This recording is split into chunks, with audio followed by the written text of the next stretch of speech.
Graça e paz, querido. Muito bom estar contigo mais uma vez para o nosso cafezinho e para pensarmos a respeito da palavra de Deus. Setembro amarelo, prevenção ao suicídio, e temos pensado a respeito disso, colocando como subtema: você não está sozinho. Eu quero reafirmar para você essa verdade. Você não está sozinho. Deus está contigo e Deus coloca pessoas para andarem contigo.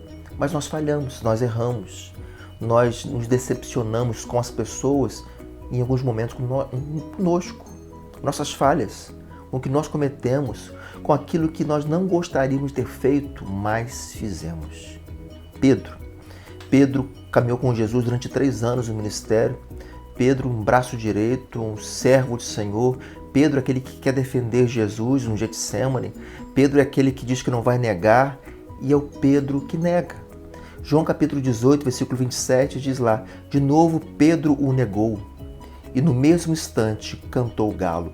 3 vezes Pedro nega o Senhor Jesus. E quando Pedro nega, quando diz que não conhece Jesus, quando diz que não caminhou com Jesus, é um choque para ele.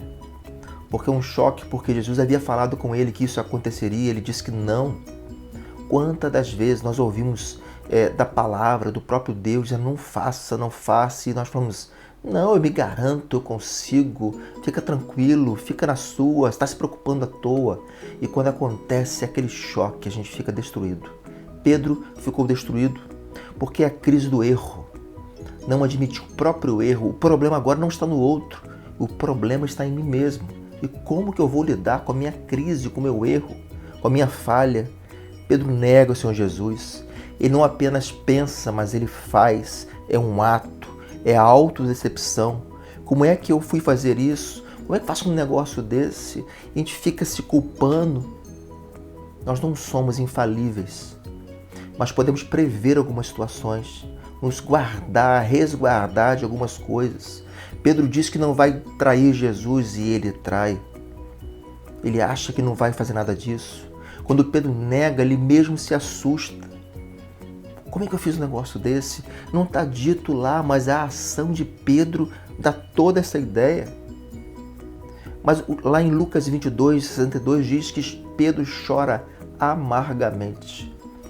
Há uma tristeza profunda em Pedro e ele chora amargamente, ele chora de vergonha. E quando Jesus olha para ele, é aquele olhar não de culpa, mas quase que dizendo assim: Pedro, não falei, Pedro. Não é um olhar de acusação, mas eu falei assim: falei, Pedro. Nós somos assim mesmos.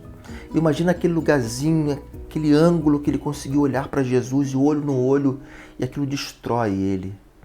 Mas Jesus não é o acusador, não quer maltratar Pedro, mas quer tratar de Pedro. A sensação de Pedro é de: nossa, algumas vezes, se eu pudesse voltar no tempo, se eu pudesse fazer diferente, se eu tivesse outra oportunidade. Eu quero dizer para você que atos que nós cometemos, a gente não tem como voltar no tempo, mas na maioria deles nós temos como corrigir. E a correção pode ser um pedido de desculpas, a condição pode ser eu ir lá e refazer o que eu fiz, mas a gente tem que reconhecer que alguma coisa deu errado e Pedro estava destruído ali, destruído. Pedro não pôde voltar atrás, mas o Senhor Jesus teve uma grande preocupação com ele. Ele manda um recado para as mulheres, para os discípulos. Ele diz lá que ele quer encontrar com discípulos na Galileia e Pedro. Ele cita os discípulos, mas Pedro, em especial Pedro, eu quero bater um papo contigo. Pode ser que quando a gente está se sentindo culpado e há um destaque no nosso nome, sim, vai chamar minha atenção, vai puxar minha orelha, mas muito pelo contrário, Jesus queria ter uma conversa em particular com Pedro para tratá-lo e perguntar sobre o amor de Pedro, dar responsabilidade para ele, dizer que ele confia em Pedro e ele falhou, mas ele vai corrigir e vai conseguir sair disso. E dizer para Pedro: Pedro, você não está sozinho. Tu me amas, Pedro. Pedro, você não está sozinho. Apacenta minhas ovelhas, Pedro. Deus usa Pedro no seu ministério de maneira fantástica como líder da igreja. líder da igreja que surge ali com tantos desafios. Deus fala contigo hoje e diz: você não está sozinho. Eu quero te usar para a honra minha e para a glória minha. Glória de Deus. Deus quer te tratar também. Caminhar na praia com o Senhor Jesus, perguntando se ama, mas acima de tudo corrigindo uma falha.